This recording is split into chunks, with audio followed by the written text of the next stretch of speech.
Ana Maria Cabero, bonjour. Alors, c'est la revue catalane, néanmoins transfrontalière, puisqu'elle est en 3 langues culturelles, donc qui parle, donc le titre est en latin, qui parle de culture, pour ceux qui n'auraient pas encore compris. Alors, ça parle de culture des deux côtés de la frontière. Tu es basé à Gérone, dans le Géronès, pour ceux qui ne sauraient pas, en Catalogne Sud, bientôt peut-être indépendant, mais ça n'a rien à voir. Alors, depuis quand, pourquoi cette revue? Donc ça fait presque un an qu'on a commencé à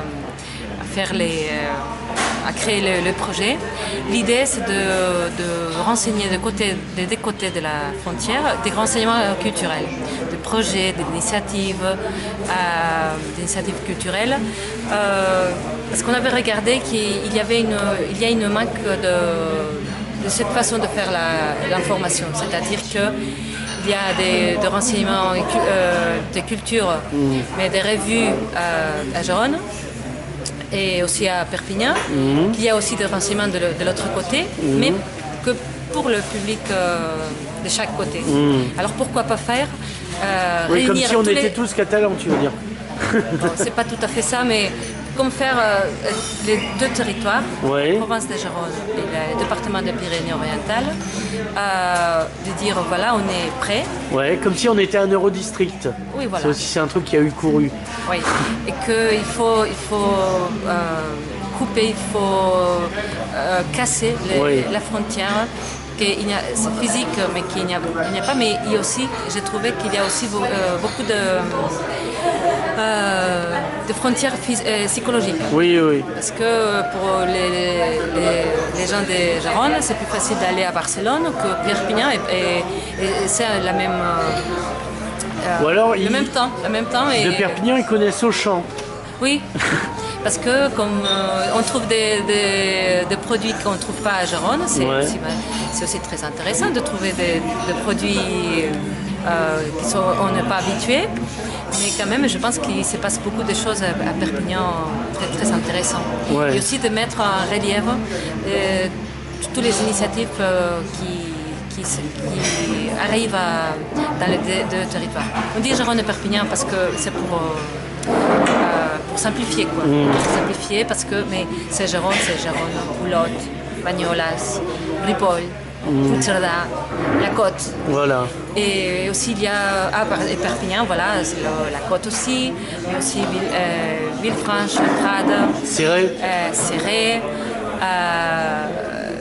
un peu en haut. Oui, la Salse, oui, c'est la frontière. Oui, je sais, c'est Perpignan, c'est Gérone. Ouais. Mais hors de ces villes, il y a aussi les gens. Et les gens, ils font vivre, ils font faire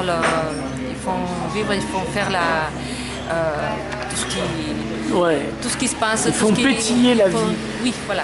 Alors, c'est en 3 langues? Oui, parce que donc catalan, français et espagnol. Parce que pour que tout le monde puisse le lire. Voilà. Les gens et une chose aussi, ils m'ont dit pourquoi pas faire un catalan français. Oui. Et j'ai dit et pourquoi enlever un autre langue. Et pourquoi se faire, je veux dire qu'il faut s'ouvrir à tout le monde. Et aussi, il y a l'atout que les gens puissent lire et aussi pratiquer. Par exemple, en France, ils sont intéressés à apprendre le catalan. Ils sont intéressés à pratiquer l'espagnol. En France, à Gérone, maintenant, les gens maintenant, les jeunes étudient l'anglais. Je dis, mais vous êtes à côté de la France, vous pouvez faire aussi le français au côté pratique des langues. Il faut toujours affaigir. Comment on dit ce mot, je comprends en catalan, mais en français, je ne saurais pas le traduire. Il faut additionner. D'accord. Il faut rajouter. Oui, voilà. Il faut rajouter. On est complémentaires et pas concurrents. Voilà, exact. Alors, dans ce numéro-là, on a quoi, par exemple? Donc, on est bimestriel. Ouais. Ce numéro, c'est le mars-avril. En avril, c'est à 29 avril, c'est la journée internationale de la danse. Mais nous, on a fait il y a deux articles centrales. Oui. Cette fois-ci, c'est la danse. Et la danse, on a fait CELRA. CELRA, il y a une école de danse. Et aussi, c'est la base où il travaille une compagnie de danse très connue je pense aussi en France, mais aussi en Espagne. C'est très connu, c'est Malpelo. Et là, c'est l'endroit de résidence, que c'est l'animal de Alaskena. Et c'est très, quand je voyais, c'est très intéressant de voir dans un petit village comment on fait en développant si gros de la danse. Alors CELRA, c'est juste à côté de Gérone. À côté de Gérone, c'est tout petit. Ils travaillent à la Fabrica. Et ils travaillent, ils ont à la Fabrica, donc c'est Nicolas qui demande la Fabrica. Ouais. Et ce sont les anciens ateliers de les chemins de fer. Et qu'ils sont maintenant, ça fait longtemps qu'ils n'utilisaient pas, et ils sont pris par la mairie. Ouais. Et il y a ce qu'on appelle nous le centre civique, on fait comme ça. Le centre civique, il y a aussi un endroit d'exposition. Alors en France, on dirait centre culturel, mais c'est plus large. Centre civique, oui. Parce que ça regroupe tout en fait. Oui, centre civique, c'est-à-dire c'est un endroit où il y a se passe des expositions, des cours. Il y a aussi c'est un endroit de rencontre. Et c'est vrai qu'avant il y avait plus d'autonomie, il y avait plus de programmation et tout. Ouais. Mais maintenant c'est plutôt, par exemple, c'est la base aussi du département de culture de la mairie. Ouais. Et je pense que c'est plutôt c'est pas, avant il y avait plus d'organismes. Oui, voilà, c'était un peu plus associatif. Associatif, oui. Non, mais voire autogéré. Oui, voilà. Et il y a aussi l'Athénéo. Ouais. Il y a une programmation de danse, de théâtre pendant toute l'année. Et comme on traite le sujet transversalement, on a fait que CELRA, c'était jumelé avec Alenia. Et on avait regardé Alenia et on parle des caves des coiffiers. Ouais. Et qu'on a découvert qu'il y a des résidences des compagnies de danse. Mais ce qui m'a surpris, c'est que je croyais que comme ils étaient tous tout en jumelés, il y avait plus de rencontres. Et effectivement, il y a plus de rencontres, mais au niveau populaire, festive et tout. Et moi, ce que je demande, pourquoi ne pas profiter de savoir-faire de tous les côtés.